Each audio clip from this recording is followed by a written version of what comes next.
जिस दिन पहली बार हाथ पकड़ा था तेरा।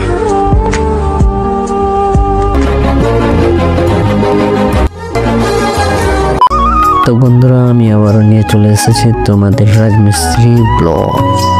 তো শুরু করছি তোমাদের রাজমিস্ত্রি ব্লগ। আমার এই ভিডিওটাকে সাবস্ক্রাইব এবং লাইক করে দেবে আর সবার মাধ্যমে শেয়ার করে দেবে। যদি ফেসবুক পেজ থেকে দেখো তাহলে ফলো অবশ্যই করে দেবে। তো শুরু করা যাক তোমাদের আজকের যে টপিক, সেই ভিডিওটা চলো শুরু করি।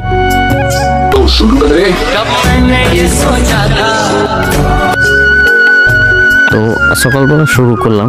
তো এই কাজে মানে এতটা যে মানে পরিশ্রম ভাই তো কাউকে বলে বোঝানো যাবে না। তো পরিশ্রমে আমি দেখাচ্ছি এই যে এত বয়স হয়ে গেছে কাকার, তো কাকাও এখানে কাজ করছে। তো রাজমিস্ত্রিতে কি যে তোমার থেকে যদি কেউ বয়সে বড় থাকে তাকে তোমাকে রেসপেক্ট দিয়ে কথা বলতে হবে। কাউকে কিছু গালাগালি করলে তারা রেগে যায়, নিজেকেও খারাপ লাগে। তো আমাদের আজকে এটা প্লাস্টার করতে হবে। তো কাকা এখানে আমাকে ঘোলা টোলা মারে দিয়ে দিল। তো কাকা ঘোলা মারার পর আমি এই যে খাওয়ার টাইমও হয়ে গেল, এতখানি প্লাস্টার করেছি। তো এই যে প্লাস্টারটা হচ্ছে ভাই, তো এখানে একটা নিয়ম হচ্ছে কি যে আমাদের যে প্লাস্টারের কাজ এখানে আমাদের হাত অনেক ফুটো হয়ে যায় এবং রক্ত বেরিয়ে যায়, কিন্তু মাঝে সাঝে আমরা অনেক সময় হ্যান্ড গ্লাভস পরে করি, তাতে আমাদের সেফটি থাকে। আর এই নিয়মিত আমাদের মানে কাজ করতে করতে কাকা একটু বয়স্ক লোক, উনি চায়ের একটু ফেভারিট ছিলেন। তো চায়ের গল্প শোনাচ্ছিলেন আমাকে, আর আমি ওনার চায়ের গল্প শুনে একটু বললাম। তারপরে চায়ের একটু এইভাবে আমার জন্য,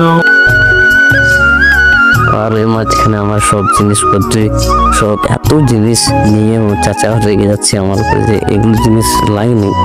তো মাঝে মাঝে এটা দেখে আমার এরকমটা মনে হয় যে শালা জীবনটা কিরকম ছিল আর কিরকম যে হবে। তো এই নিয়েই বললাম যে জানি না কবে ফিরবো বাড়ি, এটা বাড়ির কথা মনে পড়ে গেল ভাই। জানি না কবে ফিরবো ভাই, কিন্তু একটা কথা ঠিকই জানি, নিজের ইচ্ছায় ছাড়ছি ভাই, কিন্তু নিজের ইচ্ছায় ফিরতে পারবো না বাড়ি। বাড়ির কথা মনে পড়তেই যে নিজের মানে রুমটা খারাপ হয়ে যায়। যে আমরা হয়তো 8 ঘন্টা ডিউটি করি, কিন্তু সকালে বেরোই আর সন্ধ্যায় যাই। তো এই মাঝখানে যে টাইমটা থাকে আমাদের সবগুলো টাইম মেনটেন করতে হয়। তো আজকের মতন আমাদের এটা কাজ কমপ্লিট হয়ে গেল।